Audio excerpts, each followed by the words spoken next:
All right, let's talk about something we all go through, that tricky, sometimes kind of awkward conversation about where to eat.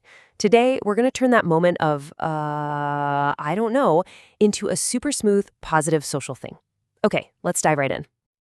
You know this moment, right? You're with friends, everyone's starting to get hungry, and then someone asks the question. And suddenly, all this pressure is on.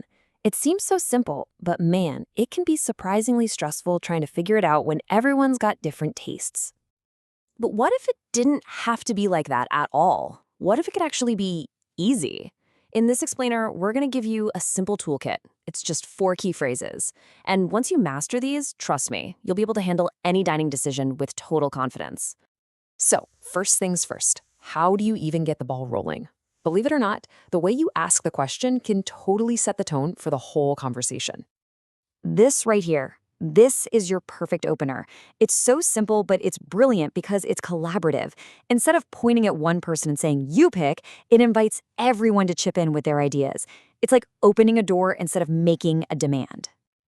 Okay, so you've asked the question, now you've got to listen to how people respond. And this is key. Pay attention to the energy. If someone says, I'd recommend giving it a try, that's fine, it's a suggestion. But when you hear, you gotta give them a try, now that's a rave. That's a sign you've probably hit on something really special. All right, so you've got a suggestion on the table, but just naming a place isn't enough. How do you actually describe it in a way that gets everyone else on board and excited? Well, that's our next step, painting a picture. Your words are everything here. I mean, anybody can say a place is good, but good is boring. Using words like fantastic, outstanding, or even just super tasty, that does more than just describe. It actually creates an experience for the listener and gets them genuinely pumped about the idea. And let's boost our vocabulary for the places themselves. Bistro is such a great word to have in your back pocket. You know that kind of place? Small, trendy, not too stuffy, but has a really cool vibe.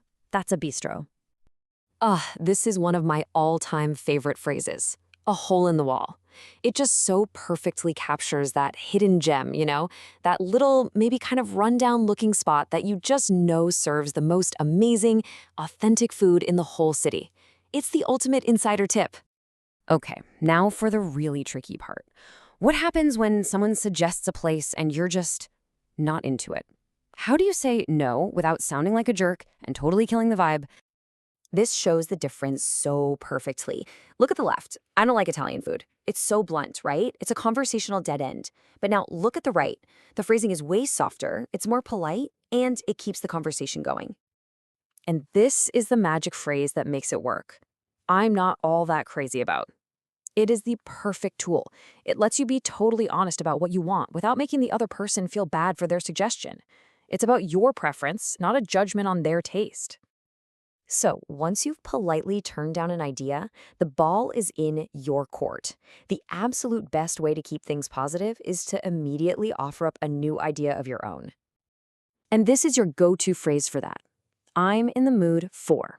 It pivots the whole conversation from what you don't want to what you do want. So you can say, I'm not all that crazy about Italian tonight, but I am really in the mood for some good Thai food.